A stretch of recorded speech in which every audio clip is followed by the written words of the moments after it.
Carroll bringing it forward. Thompson's making the run. Carroll hangs on to it though. Still Davy Carroll. Could go all the way here. Oh, what a goal!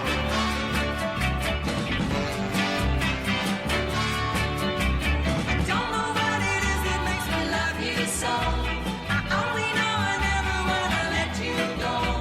'Cause you started something, you see, that ever since we met you had a hold on me. It happens to be true. I only wanna be with you.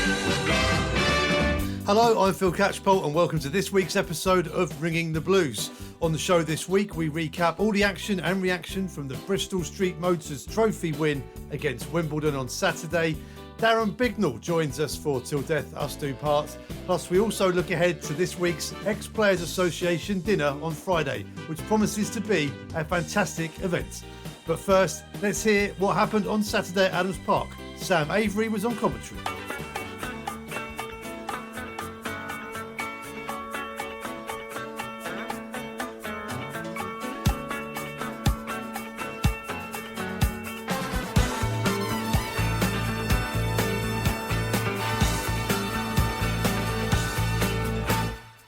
Welcome to Adams Park, everybody listening on Wycombe Sound 106.6 FM and watching around the world, including the UK and Ireland, on Wanderers TV for this 12:30 kickoff and final group match of the Bristol Street Motors Trophy for Wycombe Wanderers and AFC Wimbledon in the Southern Group C. Both sides already through, and it goes from Lakin towards the byline. Callum Bailly heads it back, and I think AFC Wimbledon are going to get a penalty. They are for handball. There was a loud appeal from the byline after Callum Bailly's header, and the referee had no hesitation in pointing to the spot. The protests start from the Wycombe players, but AFC Wimbledon have a penalty. Davison against Ravizoli from 12 yards. It's saved by Franco Ravizoli, diving to his left. The score remains 0-0. Josh Davison denied from 12 yards. Big moment for Franco Ravizoli. Oh, good run this from Jack Grimmer. He's still going, and still Jack Grimmer. He's gone for goal. It's kept out by Zanev. What a magnificent run that was. That's why they call him the Scottish Cafu, because he picked up the ball inside his own half and he drove forward about 50-60 yards before taking an effort on from just outside the penalty area. If I say 50-60 yards, watching the replay, it was probably even more than that. Magnificent run. As Woodhouse gets involved, steps forward, finds McCleary wide to Boys, into Sadlier. Sadlier takes over and drives towards the byline, steps inside Sadlier, gets the cross in, and is it kept out? It is. David Wheeler celebrating. He thought it crossed the line. The linesman having none of it. Looking feel as though they should be in front, but they're not. It's Pattenden on the right-hand side for Wycombe, attacking the penalty area, driving inside Pattenden and teeing up Breckin. He went down Pattenden, nothing given. It's now with Harry Boys. His effort deflected, flicked towards goal and in. There's the goal that Wycombe have been looking for, and it's Kieran Sadlier with his first for the Chairboys, and he thoroughly deserves that. He's been excellent this afternoon, and he got the vital touch in front of goal to turn it into the corner. Wycombe finally break the deadlock. They lead by a goal to 0. And then finds Lakin. Clark again. That'll give him confidence, the youngster. His cross is a decent one, you know, flicked away by Woodhouse, struck by Jennings, and brilliantly kept out by Franco Ravizoli. It took a deflection on its way to him, and I don't know how much about it he knew, but he just did enough to tip it over the crossbar. And there goes the full-time whistle. 3 wins from 3 and 3 clean sheets in the group stages of the Bristol Street Motors Trophy for the Chairboys. A perfect record in the Southern Section Group C. Another 1-0 win. Kieran Sadlier with his first Chairboys goal. Enough to separate the sides this afternoon at Adams Park. An instinctive touch from him after Boys' effort was deflected towards him. 5 minutes from time. The Chairboys had to survive a scare in the first half, with Josh Davison kept out by Ravizoli from the penalty spot after one of the Wycombe players was adjudged to have handled the ball. Went into half-time level. Came out in the second half with a bit more about them. Wycombe created a few more chances, and finally one was converted by Kieran Sadlier. 3 wins from 3, a perfect record. Wycombe Wanderers 1, AFC Wimbledon 0. Gaffer, a perfect ending to the group stages. 3 wins, 3 clean sheets, and an assured performance across the park today. Yeah, I was actually really pleased with the way we played. I asked for the boys for a league performance in a cup competition. I felt like we had enough experience and know-how out on the pitch to implement the way we've been building recently, and I was really pleased with so many aspects of our play today. This competition is often spoken about as being one for the youngsters, but big stories in our team today, the return of Joe and Jack and a debut for Lyle Taylor. Yeah, I think it was a really good opportunity for those boys to get some minutes in their legs away from the league, away from league football. It was perfect for Lyle to have some exposure to the way we play and the way we're trying to go about things, and also nice for him to play against Wimbledon. But yeah, it was good for some of the younger players as well. Brex, I thought, did really well. It was nice for Taylor Clark. I thought he did well. Second half, Luca came on and really put himself forward. So, I think that it's important for us to approach the competition with respect, and we've done that in all 3 games, and the boys have performed accordingly. And between the sticks as well, a superb penalty save and also a wonderful reaction save later on from Franco. Yeah, really good. Franco's really calm. He's a real calm character. He came with such high recommendation from Sergio and Russell in the summer. So I'm really pleased to have him here. He gives Max such good competition and pushing him all the way. I thought he was really calm in possession. His distribution was good.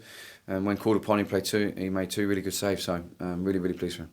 And ultimately you've achieved what you wanted to and saved yourself the time in order to prepare now for Reading a full week of training ahead of what will be a big and tasty, potentially local derby next Saturday. Yeah, I think that for us it was really important to get the game away from Reading if we could. Saw a couple of our lads going down with cramp because they've not had enough exposure to match minutes recently, so it gives them longer to recover, allows us to concentrate on the week ahead. So all in all, a good day. I'm really pleased and thankful that Johnny went ahead with our idea.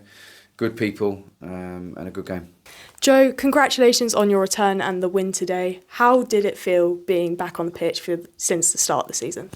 It was really exciting, actually. I said to the boys before the game, I was like a kid at Christmas. Sometimes you have a long injury and you forget what it's like on a match day of getting ready, getting your boots on, getting shin pads on and walking out with the players and stuff. But I was buzzing. I said that in the huddle as well. I was like, never take this game for granted, because you never know if you're going to be playing another match, your last match. We've seen injuries recently to players, and they're going to miss some time of football, and it's important to cherish every time you put the shirt on. And yeah, I was really excited. I love being out there, enjoyed the game. We got the win, which was good, and hopefully now for me personally, I can kind of settle down for the rest of the season and kick on now. Obviously, it was the first win for Wycombe off the back of a bit of a tough run for them. What did you think of the game today? I thought it was important that we kept up with our identity, the way the manager has asked us to play all season, and things we've worked on, I thought came out today a lot. There was loads of patterns that we've been practicing in training, that we've seen in matches, and it was nice to see a lot of that come off today. We didn't quite get as many goals as we wanted to, or we thought, especially our play, probably up to the final third, was very good, and if we could have, second half was a bit better with chances and opportunities and stuff, but I thought we played well. I thought we dominated the ball, which we wanted to do. We may have kind of gone forward a little bit more, but the team was changed, so there was a few people who were just unsure at the minute of kind of their roles within that. But I thought the boys did well. I thought Taylor and Brex in the middle, who haven't played a lot recently, did really well, and Luca as well when he came on. It's nice to have Lyle getting some minutes as well, and he's going to be a big asset for us. So it was nice for me and Jack as well to be back in the team, and he'll be as chuffed as anyone else as well. It's the first time Wycombe have moved on from group stages in this competition since 2016. What does this win today and the moving on from the group stages mean to the team? We want to create a winning team, a winning atmosphere around the place, and like you said before, we've had a bit of a sticky run in the league of late. Performances have been okay, but results haven't necessarily been there. So a win's a win. You want to win whatever game you're playing, and we had a behind closed doors game in the week, and we won that, which is important. Another win, clean sheet again today, which is nice. And now you can see there's a bit of confidence. Everyone who's fit and available played today. We've got a lot of people in the treatment room, boys away in international as well, and it's important to get the victory. And the manager's happy. He's happy with the not just the win, but the way in which we did it. And the boys can go away now for a day or two and relax and prepare for a big game next week against a local team that we haven't played for a long time. And with this competition, you want to carry on, go as far as possible. As players, I've never won it. I want to win it. Josh Gowen's, I think, the only player in the team who's won it, I think, twice, maybe. And he'll tell you that it's great once you start progressing, and you can see Wembley at the end of it. And, you know, if we can get a day out for the fans, that'd be amazing. And as you said, back to league action on Saturday against Reading. How much are you looking forward to getting back out on the pitch in front of a full Adams Park stadium? Yeah, you know, 3 months has been a long time to be injured. So for me, I'm desperate to be out there in front of a full house. It was great today that we had so many people could turn up on a Saturday at such short notice. It's not easy for fans to change plans, and for them to come out today was great. And I'm looking forward to it. If I can be involved, then great. We've obviously got a lot of players coming back and stuff, so it's, you know, the manager's going to have some decisions to make about who plays and who's in the squad and things. But you know, I feel ready. I feel fit. I feel good. I feel like I'm desperate to kind of help out. You know, you watch the games from the stand, and all you want to do is help out and be on there and you know, try and help the team win games. So I'm available for if and when the gaffer needs me, and if not, I'll be supporting the boys as best I can. Obviously, you're the captain, so during your period of time out injured, how much did you still stay involved in the team? You try to as much as possible. Obviously, you spend a lot of time in the physio room, but before every home game, I'm in the change rooms with the players. I'm around the place. I've been to a couple of the away games as well, and really want to kind of show that, you know, I'm part of the group still.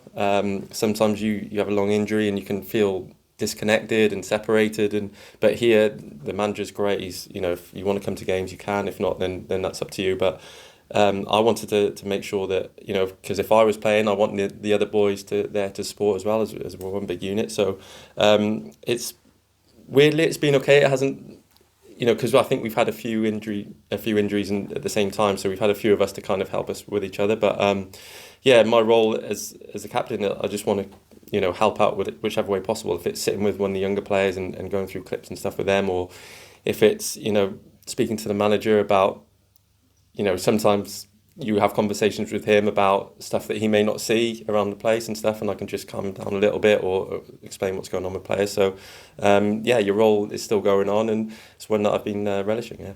Amazing. Thank you so much. Congratulations again. It's great to have you back. Thank you very much. No worries. Cheers. Lyle, great to see you sign here at Wycombe Wanderers. It's been a whirlwind sort of 48 hours for you, but how did you find it being back out there on the green stuff? It's really difficult to kind of put it into words, exactly what it means. It was such a weird feeling getting ready to play a game. The last game I played in a competitive game, let's call it, in the Football League, would have been for Birmingham 18 months ago. So it was really nice to be getting ready to play a game of football again, from Friday afternoon kind of thing, preparing for a game. But no, I'm really glad I'm here. It's been a bit of a weird, call it summer and autumn for me, but no, I'm glad I'm here. What have you been up to in the period since leaving Forest? Played a lot of golf. I'm really good at golf now. No, I've been doing my training and obviously playing international football, and playing a lot of golf. I'm not going to lie, I've played a lot. It's been good. Obviously, you're familiar with AFC Wimbledon, but Wycombe fans know a lot about you as well. You've been a pain in the backside every time we've come up against you. So as a Wycombe fan, it's great to see you in the blue. But what are your memories of playing against Wycombe down the years? Always really tough games, especially under Gareth. Obviously under Gareth, that was all of the games I played against the club. But when Gareth was the manager, there was kind of like a siege mentality, and it was always really difficult. And there was a lot of gamesmanship that went on, a lot of know-how with the game of football that the gaffer would have been part of, and was part of. So I'm really glad to be here. This is going to be a challenge for me, and the boys have been brilliant, and I'm really glad I'm back playing football. It's difficult to kind of put enough emphasis on the fact that I'm back, I'm somewhere I'm wanted, and I'm really looking forward to getting started in the league. Why Wycombe, and what is it you've seen about the club so far that makes you so excited to be here? Why Wycombe, the manager? Obviously, initially, because that's the first person I've spoken to. I've got a good relationship with JJ, so I had spoken to him at times, but I've spoken to the manager throughout the summer, and there was a couple of times where it was close for me coming in, and then things happened and situations happened, and no matter what happened, I always went back to the manager and said, look, I don't mean any disrespect. There was a timing thing that happened with another club, and I said to him, look, I don't mean any disrespect. I'm sorry it overran. It was supposed to be a week. It then turned into 2. And he said, no, look, I understand. It's fine. I said, as long as you know that, I mean no disrespect, and I've got the utmost respect for you and your football club. And he said, okay, no problem. We'll keep in touch. 6 weeks later, here we are. So I'm proud to be here. I'm glad I'm here, and I thank him for giving me an opportunity that maybe others wouldn't and haven't afforded me. Wimbledon to Wycombe is a well-trodden path. Darius Charles and Adebayo Akinfen were 2 absolute Wycombe legends, having left Wimbledon and come here. I know you've spoken to Bayo, and if he tells you it might be the right move for you, you're going to believe him, aren't you? Absolutely. I mean, there's a lot of players who have come through here that I know. Josh Parker, Jamie Maskell. I know Wheels because our grandparents live in the same village down in Sussex, yeah, and they're friends. And obviously like Keezy, and I played against these boys throughout the last, 8 years, 9 years, whatever it might be. So Wycombe's rise through the leagues kind of was the same as my rise through the leagues, and we're kind of here now, and I'm part of it, and I'm really glad I'm part of it, because it's something that I want to be part of, and I've chosen to be part of, and the manager has chosen for me to be part of. So I'm glad. In Napoli, where love is king, when boy meets girl, here's what they say.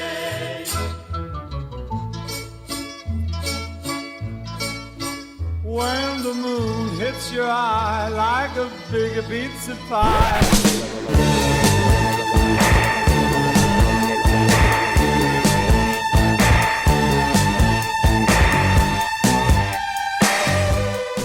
Many thanks to Sam, Matt, Cecil and Darcy for filling in for me on Saturday. So, the Chairboys have progressed out of the group stage of the Bristol Street Motors Trophy for the first time since 2016-17. And that year, Wycombe got to just 1 game from Wembley. The Wanderers are guaranteed a home tie in the next round after winning the group. That will be against either Brighton under-21s, Fulham under-21s, MK Dons or Oxford, Arsenal under-21s, Bristol Rovers, Charlton Athletic or Sutton United, or Colchester or Spurs under-21s. The draw, I'm sure, will be sometime soon, and the round of 32 will take place the week commencing the 4th of December. Come on, you Blues. This is Wycombe Sound. Bill Turnbull, a broadcasting legend whose tireless campaigning for prostate cancer awareness left a lasting legacy for men's health in the UK. Bill's message was clear. I really want you and your loved ones to take this simple online risk check now. Let's honour Bill's legacy together. Let's get men across the UK to check their risk. Let's broadcast it like Bill. Check your risk. Share the risk checker.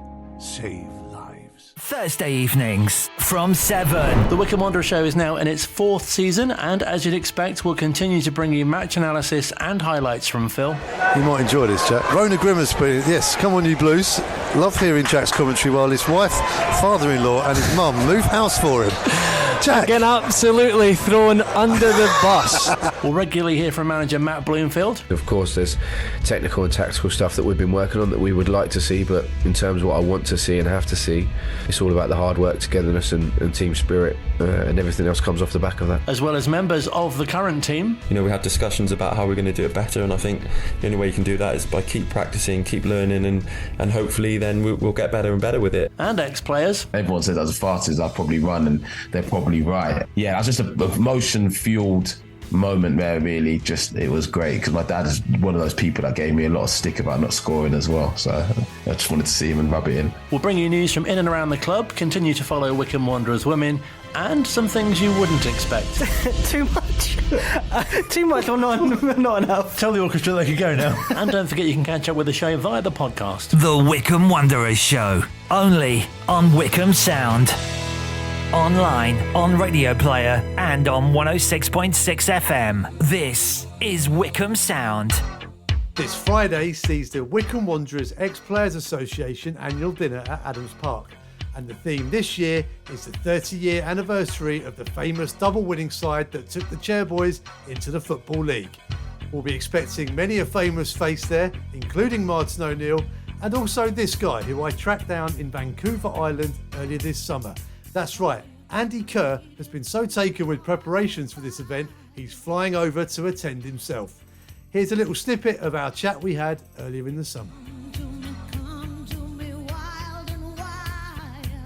Andy Kerr, great to see you and looking very well. I mean, it's 30 years ago. Looking at your face today, I don't think it is 30 years, is it? It seems about 3 years. Well, so I cheated. I got up early and went to did some exercise just to get the blood circulating. But honestly, speaking to you, Phil, it made me feel like the football scene was yesterday. I can't believe it was 30 years ago. Well, it was an incredible season. We've spoken with Martin, we've spoken with Scotty. I've been through all the old goals and all the old clips. And I remember as a kid what a wonderful season it was. And we've got to have a little chat about it. It's going to be wonderful. We've got to talk about the circumstances because Wycombe Wanderers nearly won the league the year before. And they came back from that absolutely crushing disappointment. What was the mood like coming into that season? I'll tell you what, it was I remember Barnet doing really well, and it was really painful at the end of the season when we equalled them on points. And I'd never experienced that before, but it was one of those periods where you question yourself. You think, well, you've done so well and you came so close, but you failed. And somehow in the close season, and to be fair, Martin did a fantastic job getting into the heads of the players. Unfortunately, the following season we had a great season, so it was great. Talk to me about Martin O'Neill, because obviously Wycombe Really? fans absolutely love him, but that is a big sort of managerial skill, is to get into people's heads and to get them around that circumstance, because a lot of other teams and players would have folded in those conditions. But how did he do it? What was his magic?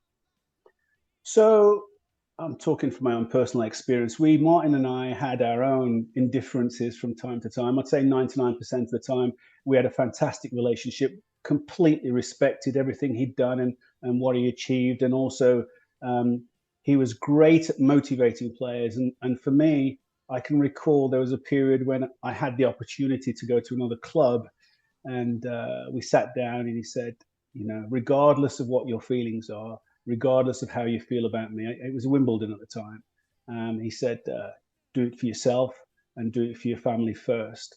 And that just resonated with me. And you end up working harder. So that was just a little glimpse of him getting into my brain and saying, no matter how you're feeling, you've still got to go out there and do it for yourself. So it's fantastic.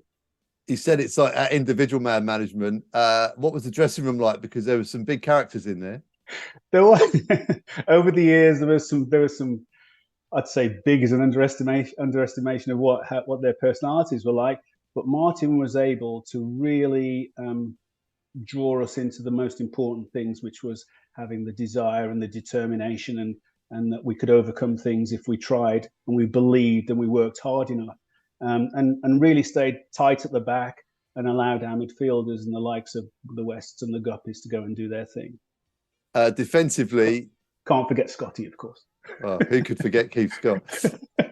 Defensively, as a season as well, it was quite a challenge because Glenn Creaser, the captain, one of your centre-back partners, we lost him to injury, a freak injury at work, right in the middle of the season. That must have been quite difficult to deal with as a team, but also as a defender.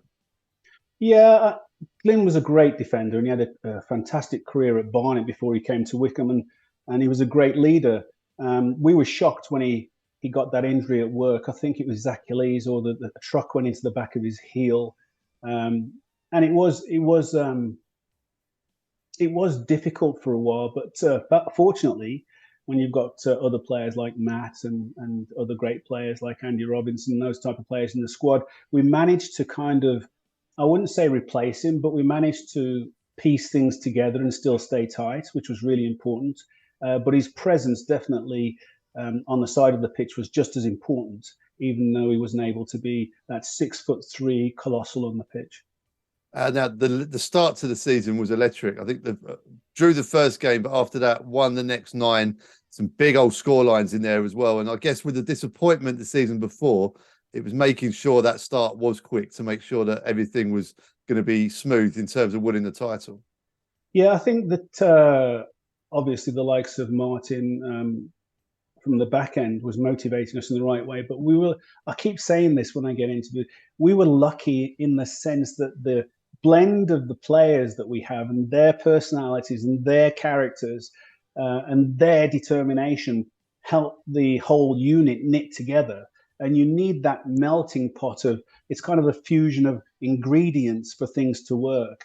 And we did have this, we had steel when it was required.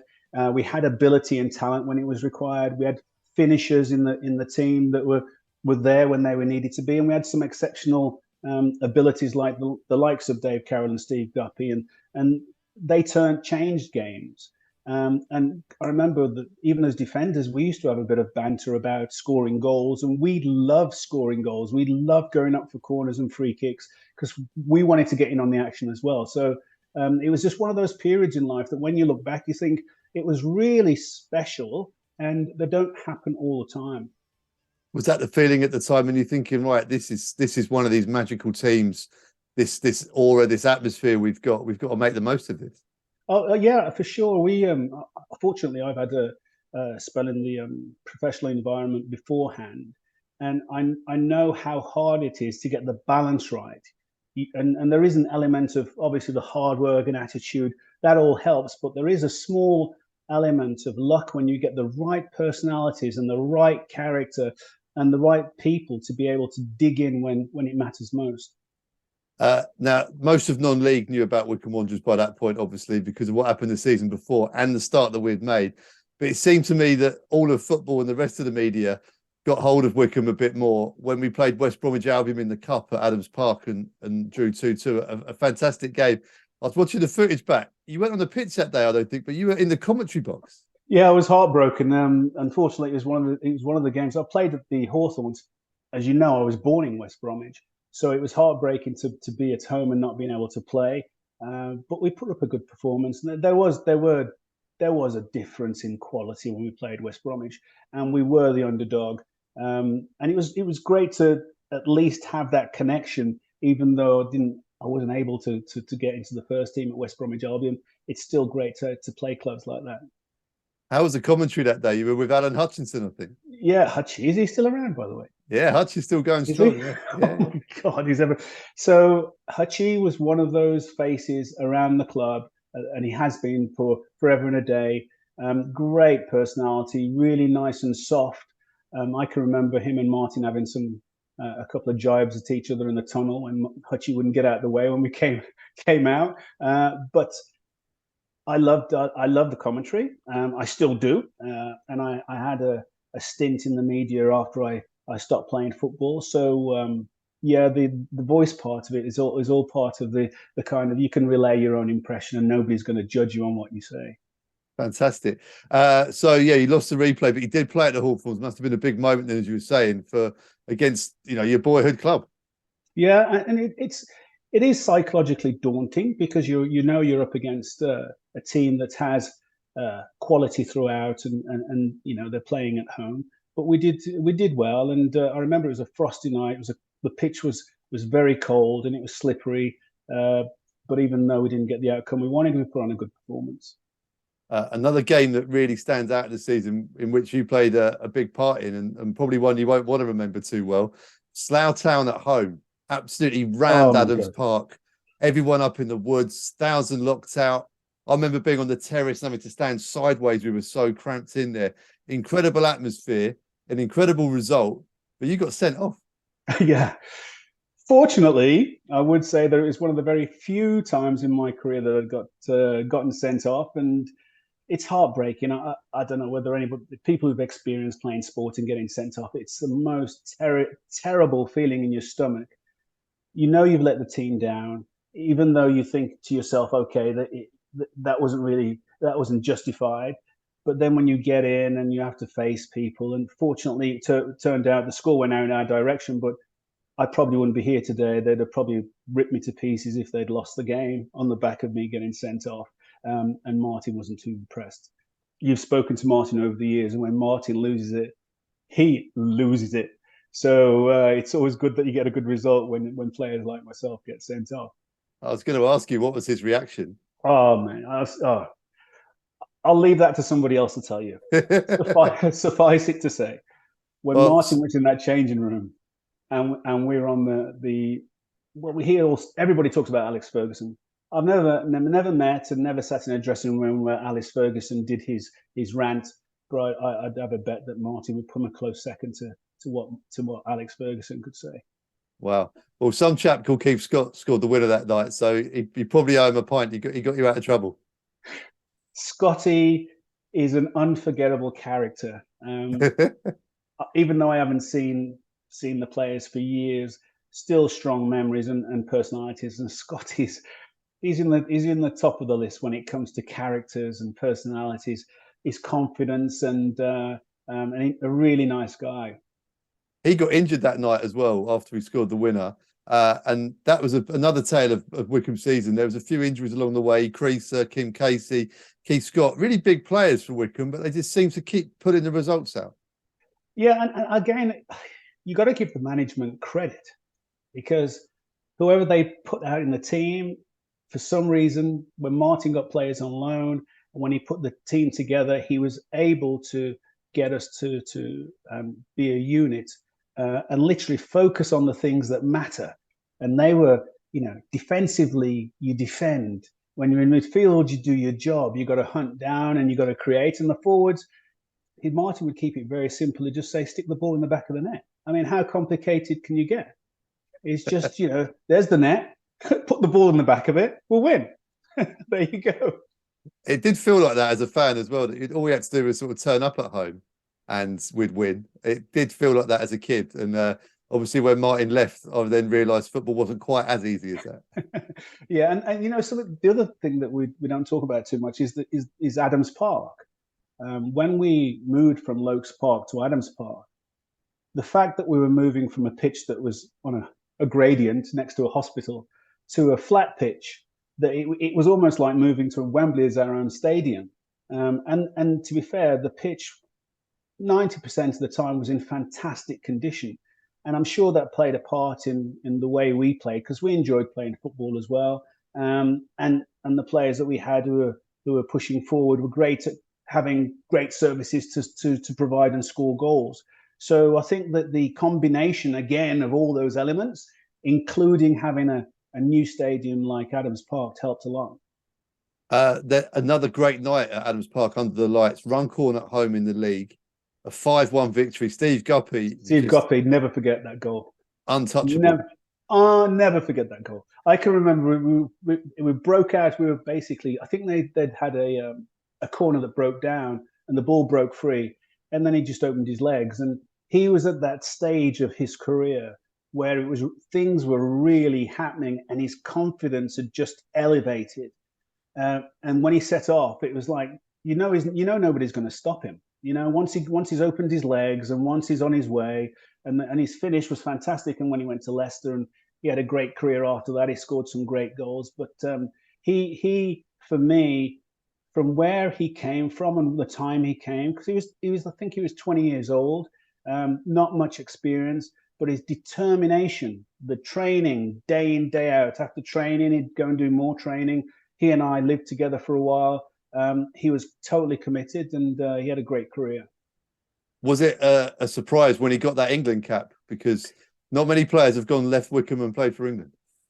Absolutely, he kind of broken that the ice sort of thing when it got talk about playing at the full level. I mean, we had players that played at amateur level in the England side, but it was fantastic. And again, it's the whole thing when you look at it from a lens from everything. You think there's certain things have to happen, and it's not just because we did certain things. There was an element of the timing and Martin being around and Steve coming on at the right time at the right age, Martin moving on, and then the opportunity for Steve following up and having another enhanced career when they went to Scotland, and then he was recognised. And you know, unfortunately, Wycombe Wanderers isn't the most fashionable name, but for that period, we managed to get on the map, and people you know, remembered who we were, and they know the name that Wycombe Wanderers in UK football now.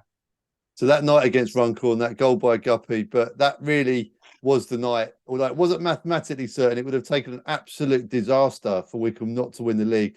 I remember the crowd running onto the pitch. I remember running onto the pitch and jumping on Hakan Hayrettin's back, and everyone was celebrating. That was the night, I think, spiritually, Wycombe won the league. What was the feeling with the players?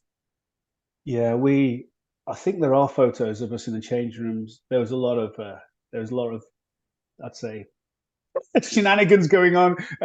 People jumping and singing in the change rooms. In those days, of course, we used to have a big bath where all the players jump in the bath. Everybody who had a suit on in the change room, they got wet, and there was obviously champagne and the board, obviously either Beeks or Beaksy to us came in, and yeah, it's a fantastic occasion, and it's when you look back and you realise that those things don't happen very often in life, that you look back in nostalgia and think, yeah, that was a very special period. Fantastic to speak with Andy Kerr, and even better news that he's joining us at Adams Park on Friday. Right then, after the break, we've got Darren Bignell as this week's guest on Till Death Us Do Part. Don't go anywhere. This is Wycombe Sound. Hello, darlings. Yes, it's me, Lavoie, and I'm delighted to be playing the glamorous landlady, Dame Peggy Pullum, in Beauty and the Beast at the Wycombe Swan from the 8th till the 31st of December. It's going to be a real Christmas cracker, starring Joe McFadden, Suzanne Shaw, John Clegg, and me, Lavoie. We've got fabulous comedy, stunning costumes, and a spectacular digital set. Although you'll all be looking at me anyway. Book your tickets now at wycombeswan.co.uk. I'd like to know, are you really ready for some super dynamite soul? Well, are you? Every Tuesday and Saturday, we dig into the funk and soul archive to find the finest disco, soul, funk and jazz funk tunes and select some new independent releases to bring you 2 hours of sunshine-infused music that you probably didn't know you loved. So let in the sunshine, Tuesday nights from 10, remixed for Saturdays at 6. The Funk and Soul Archive on Wycombe Sound. Online, on Radio Player, and on 106.6 FM. This is Wycombe Sound.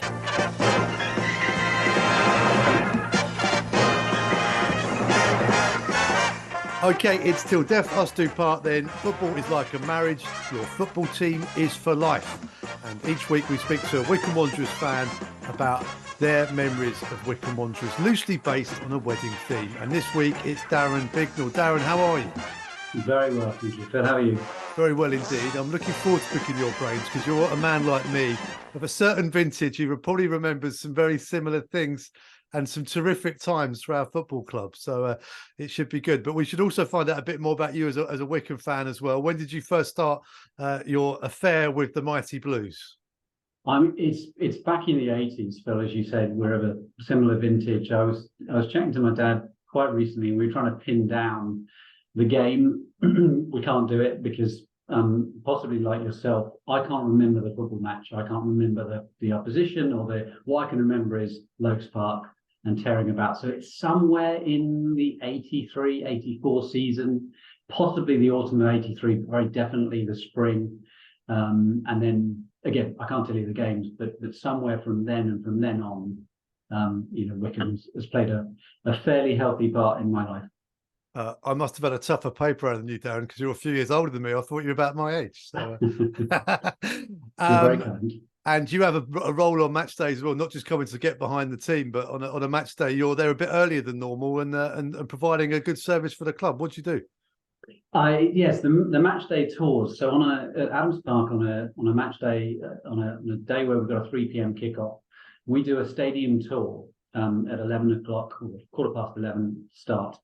where we take people round the stadium and show people parts of Adams Park that are not normally available, and obviously certainly aren't available during the blood and thunder of match day action. And it's a way of seeing behind the scenes. So it's a way of seeing areas like the hospitality areas, but also the first team dressing room, the control room, and various bits of Adams Park that you don't normally get to see and hear from some of the people about how it works, how the whole place ticks on a match day, but also in the rest of the week as well. So it's a really, really lovely way of kind of getting a glimpse behind the scenes of the football club, and it's available to anyone.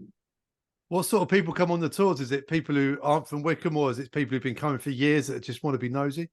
Yeah, exactly that, bit of both. So completely, I had a couple of mates who sit just below you in the gantry, just below the Bill Turnbull gantry in P Block, who were on the tour. One mate and his son who have been Wycombe fans, Wycombe season ticket holders for years. But then equally, we'll have someone who's moved away and whose dad used to support. I think that was the other two people on the tour last Saturday. Or we had, I think we had a student in from the States who'd bumped into Rob Couhig and had come over and decided that part of his trip, his first trip to the UK, needed to also include a tour of Adams Park. So it's the full range of absolute novice to complete expert. Fantastic. Well, why wouldn't you make your first trip to the UK and first stop should always be Adams Park, the home of football? Right. So absolutely. Right. Darren, let's get stuck into this then. So the feature is all about that sort of relationship with your football club. So we've got to start with something old, and that is your best ever memory of Wycombe Wanderers. This is a tough one. It's a tough one, Phil. There's a few candidates for me for this. One of the earliest memories I have, just going back to those dates, is from Lokes Park, and it's from sitting on that bench seat outside the stand. I don't know if you remember this, if people remember this, to get into the stand at Lokes Park, which ran along one side of the pitch, the upper side of the famous Lokes Park slope. You went up some steps, and then if you turned right along the front row of seats and hopped over the barrier, you could sit on this weird bench that was just sort of suspended in the air and dangle your feet into what at the time felt like oblivion, because I was young and it's probably only 5-6 foot, but it felt like forever. And there's no way you'd be allowed to do it now. But I remember sitting, that was my spot when I first started watching, and I'd sit there. But like I said earlier, I can't tell you the game that day. I can't tell you the opposition or the score. What I can tell you is I heard this song coming out of the tannery, and it was sometime in the autumn of 1984. And this song, what is this? This is magical. And they didn't back announce it. And I guess we don't do it at Adams Park either, but whoever was doing the music didn't front announce it or back announce it. So I had no idea what it was.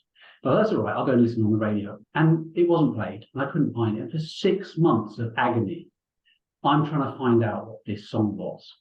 And eventually, in the spring of 85, I hear it, and it's Take On Me by a-ha.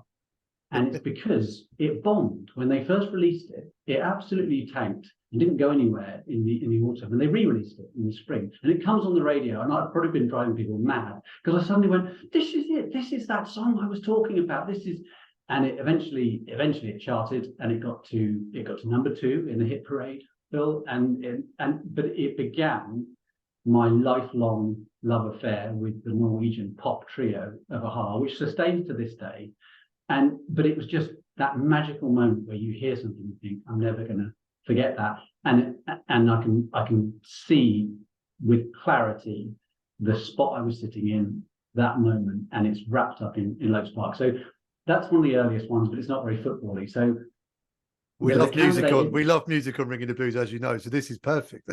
I thought you would enjoy that. A more football-related one in the 92-93 season. Obviously, a very important season for us. We played away in the spring on a Thursday night at Dagenham and Redbridge, which was mad because not only was it a Thursday night, but also we'd played Farnborough on the Saturday at home, and then we played Slough on the Tuesday. So we'd already had 2 games, and then 2 days later, we're at Dagenham and Redbridge away, and we're 1-0 down. And Mark West, a legend in his own lifetime at Wycombe Wanderers, had fallen out of favour, and he was on the bench. And he came on in the second half, and we're 1-0 down, and we get a penalty. really soft one from my memory. I think Tim Langford fell over in the box and somehow we got a penalty for it. But Westy steps up, puts the penalty away to equalise. And 2 minutes later, he belts in the most spectacular, what turned out to be winner. And we went away winning 2-1. And if ever there was a moment where a striker came on and went, there you go, Gaffer, after that. And the Gaffer was Martin O'Neill, of course.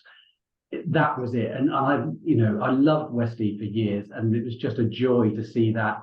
And it was a bit of a swan song moment, I think, but it was a joy to be there for that. So that's right up there. In the mid-90s, I was sort of beginning in my career in journalism, and I co-edited a Wycombe Wanderers pullout for the Buxbury Press called the Blues News. Alan Parry and I did it, which was an amazing privilege. And one of our features, because like you, Phil, you're always looking for a feature, a running series. One of our features was a beer with one of the players or one of the Wycombe Wanderers staff, which you wouldn't be able to do now, I don't think. It would be an energy drink with or a nutritious snack with. But somehow in those days it was acceptable to do a beer with. And it just meant that I got to sit down and have chats like this, I guess, with the Wycombe team of the day, the Wycombe squad of the day, which of course was the promotion winning squad. So it was just an incredible privilege, a joy. And Keith Ryan is the one that sticks in the memory. He was funny, and he was just such a decent bloke. And it was they say never meet your heroes. That kind of was one of those times where it worked out okay, because he was amazing. So that's right up there. I could talk about cup runs, obviously Villa Park. What a magical day, even with the eventual result. On the stadium tours that you mentioned, we do a video at the end, as you know, and one of the clips on the video is Rhino's goal from that game at Villa Park. I've seen that so many times, as I'm sure you have. It still gives me goosebumps because it takes me back to being there. But I was sitting here thinking this, and what's my best ever memory? Do you know what? It's recent. It's one from spring this year. It's Easter Monday, and my little boy Zach, who's 6, not quite 7, and was 6.5 then, it's his first game. So I take him to Adams Park. It's his first football match. It's his first live football match. It's his first Wycombe football match. So a day of firsts. It was a glorious sunny day. We eventually win 2-0 against Forest Green. But because of doing the stadium tours, I was able to sort of get near the tunnel for the start. And as the players came out, every single Wycombe player fist bumped my little boy. Some of them stopped and said, "Have a good game, enjoy it." And even the gaffer. And the gaffer took time to stop, right like a minute before 3, got down on his haunches and shook my boy Zach's hand and said, "Enjoy your first game, buddy. Welcome to the family." And I mean, it almost makes me tear up thinking about it, Phil, but that is why our club is what it is. It's the decency of those blokes, led currently by Matt Bloomfield, and I'll never forget that. And I know it's only this spring, but it's right up at the top of the list for me. What a great memory. And also, maybe in about 40 years' time, someone's going to be on a podcast with Zach saying, "Tell us about your favourite Wycombe Wanderers memory," and maybe it will be that day too. I hope so. One of the things that strikes me about what you said earlier as well about Mark West, Keith Ryan, these are local boys as well, aren't they? So they weren't just our heroes. These were people that walked amongst us. They were very much steeped in this area and still are. They were, and they did, and as I got a bit older, you realise they didn't just walk amongst us; they danced amongst us as well. If you went to the Orchard End Country Club, sometimes after the game on a Saturday night, you'd find Keith Ryan, sometimes Simon Stapleton, Jason Cousins there. What are you doing here? Why? This is madness, and I'm pretty sure. Again, that doesn't go on today, but it did then, and it just gave you that crazy connection with those local lads. Wonderful days. Right, let's move on to the current day. Something new. So this is your favourite player in the current squad. Oh, I mean, this is more difficult.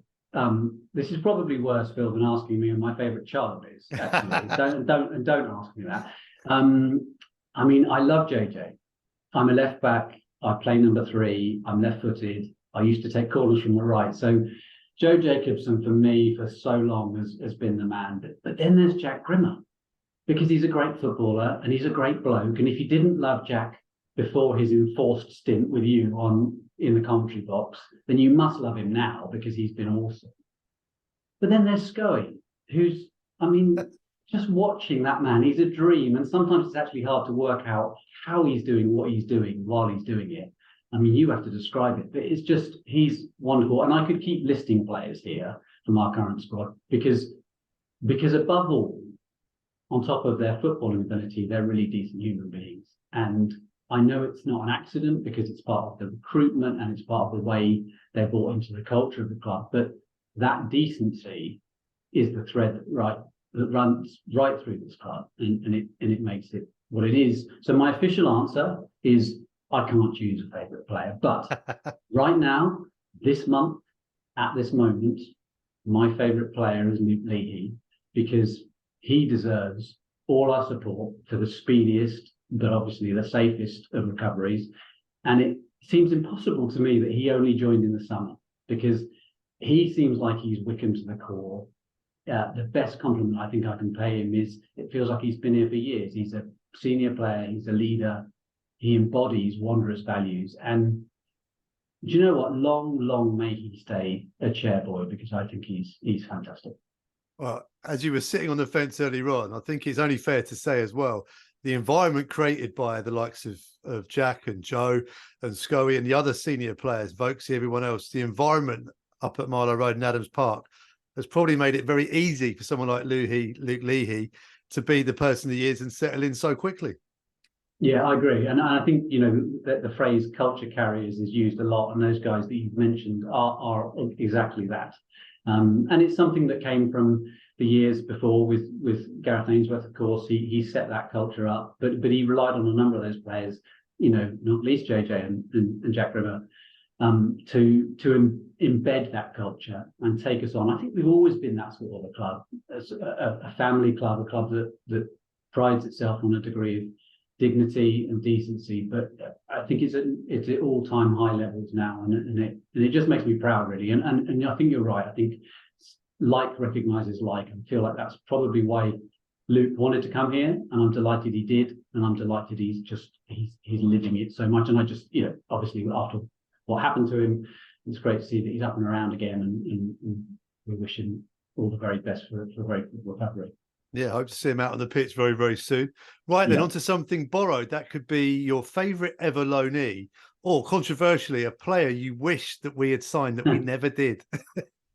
Yeah, I think I'm gonna go with loanees. And this is weird because I never really paid a great deal of attention to that until recently. So obviously the current crop, Freddie Potts is something to behold. I think he's a wonderful footballer to watch. He is a great player. He's going to be an even greater player. So it's such a privilege to have him playing for us this season. I really like Harry Boys. Harry Boys is a great lad. He is also excellent. He's been, especially at left wing back for us, I think he's been excellent this season. So I think it's been great to see those two, particularly of our loanees, come in. But as I mentioned before, I'm a firm part of the left backs union. So my loanee is Stuart Cash. Wow, who was old school. Left back for us in 1991. He came on loan from Nottingham Forest. He played probably about a dozen games in that sort of second half of that season for us. He played in the Kidderminster Trophy final win. He was great for us. He was a great footballer, and we tried to sign him at the end of that season and make the loan permanent. But I think he wanted too much money, and so it sort of fell through, which is such a shame because he ended up at Chesterfield in the next season, who were in what was then the third division, so only one above us, and he never really settled there. And I think he was there for a couple of seasons. Then he came back to us, but it was too late by then. I think we'd moved on. We were in what was then the second division. Same division really as what Chesterfield had been in, but I think time had passed and he never got another game for us, and then he went elsewhere. And so I just feel like it was a great moment, but it was one of those moments where he could have been an ever present for us. He could have been part of that team that just careered through into the Football League, but the time he was with us was golden. And like I said, as a left back, I just watched him and thought, brilliant. And of course his son is Matty Cash. And Matty Cash began his youth career with Wycombe Wanderers and then went to Forest himself and is now at Villa. And he's in his mid-20s now, so I'm sort of looking at Matty Cash and thinking, we should keep our eye on him, because is there a player that wants to come back to his roots and just, is there a Wycombe Wanderers player, be it loanee or permanent, for the future there? So I feel that this is a story that hasn't quite completed its circle yet. Wow, we could get another Cash wearing a Wycombe Wanderers shirt. So also a full Polish international as well, isn't he? Yes, yeah. So, just crazy. Well, it's someone we've not had before, so that's excellent. So on to our final category, and that's something blue. So this could be your favourite ever piece of Wycombe Wanderers merchandise, or your best idea for a piece that Wycombe are missing out on in the shop currently. Okay, so perhaps, well, it's not ironic, but for a feature that's, or a section of the feature that's something blue, it's not blue, it's green and white, because one of my most treasured possessions is the green and white replica kit. The original, or the one now that's there? The original, the one that we wore in that first away game against Carlisle, complete with its Verco shirt front logo in black felt. It's the most tactile thing. It's the sort of thing where if you hugged someone and they were wearing Velcro, you'd be like stickle bricks. You'd never get apart. I mean, why the other person's wearing Velcro, I don't know, but if you did, that's what this weird felty front, I don't know whose idea that was, but it's beautiful. So I love that, and I love the fact that this season we've got the homage, I suppose, to that kit. I think that's amazing. I'm delighted it's back in. So that's right up there. And one of my other treasured possessions is much newer, much more recent than that. It's my lapel badge that I wear every home game. The lapel badge of a scarf. It's in Wycombe colours. It's from the mental health charity Mind. It's that, I think a few people probably have them. It's part of the EFL's On Your Side campaign. So you'll see them around it. And the reason it's treasured is because it reminds me every match day of my brother Rich, who was a huge Wycombe fan and is tragically no longer with us. And I mean, Phil, this is probably a conversation we should have at another time at greater length, but this is such a crucial area. And it's great that through people like David Wheeler and many others, mental health in football and in general continues to make progress. We've still got quite a long way to go, I think, but we are making progress in breaking taboos about talking about it. And also just in the provision of proper mental health care, that one day mental health care might reach parity with physical health care and might be deemed as important, which I feel it should be. So that badge reminds me of Rich and reminds me of the importance of that and to keep flag waving for it. So those are my possessions and really heartfelt and treasured. A piece of merch. So my young boy, I got boys of nearly 7 and 5. They got T-shirts with these dinosaur or tiger or whatever on the front. And the picture of the animal changes colour when you run your hand over it, because the design is in these tiny sequins, and when they reverse, they change colour. So what about, Phil, if we had replica shirts where they're in the quarters, and then you run your hand over them, and it changes from home colours to away colours in one sweep? I mean, the downside is you've got a shirt made of sequins, but the upside is it's not reversible. It's just changeable with a rub of your hand. You could change the colour of your shirt. I like it, but there is a design flaw here. Is that the first challenge that Sam Vokes would go up against in a game, he'd be in 1 second wearing the home kit, and by some sort of hairy oafish centre half coming up against him, he would be automatically wearing the change kit after one challenge. Yes, it would be confusing for the ref, I realise, but it would probably show how much Sam gets hauled about the place, very vividly. So there you go. There's a good reason for doing it as well. And just to wind the clock back in, talking about your brother and your pin badge, I think it also shows the importance of football in the clubs. We've seen it with Bill Turnbull and prostate cancer. You're talking about it there for Mind as well. But football as a vehicle to get men talking about mental health, about in Bill's case, prostate cancer, and these are hugely important messages that are away from the all-important Saturday afternoon, which sometimes people get a bit obsessed about what goes on the pitch, but actually what football does for society in general, I think sometimes is overlooked. I think you're dead right, and I think it's a great common denominator because it gives you the grounding, the foundation, the thing that you're there for is the football, because we all love the football. That's the platform, and then if football can help, just provide the way for them, blokes especially, but everyone to talk about those issues, whatever they may be, and raise awareness, then that's a really good use of it, because it just provides the access. And I think we're fortunate in our club, because our club is I think one of the front runners in doing it. I think our club enables those sorts of discussions, as you mentioned a number of areas there. I think it does that, and it champions it as well. So it's a club that takes things seriously, and if it's got people in it, be they players, staff, or even fans, who raise the awareness and make it clear that this is an important thing and a conversation should be had, the club responds and is responding in a way that's greater than ever, I think, to make sure those discussions are had and make sure that awareness is out there. So you're right about football in general. It's another example of how Wycombe's leading the way, and not all football clubs are like that. More football clubs should be like it, but they're not all like it, and it's yet another reason why we have to be proud of the Chairboys and what the club does.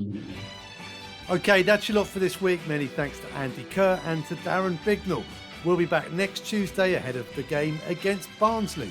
In the meantime, if you want to know more about Adams Park Tours, as mentioned by Darren, head to the Wycombe Wanderers website. We'll see you Saturday at Adams Park, and if you can't make it, then don't worry, because Wanderers TV has got you covered. Come on, you Blues.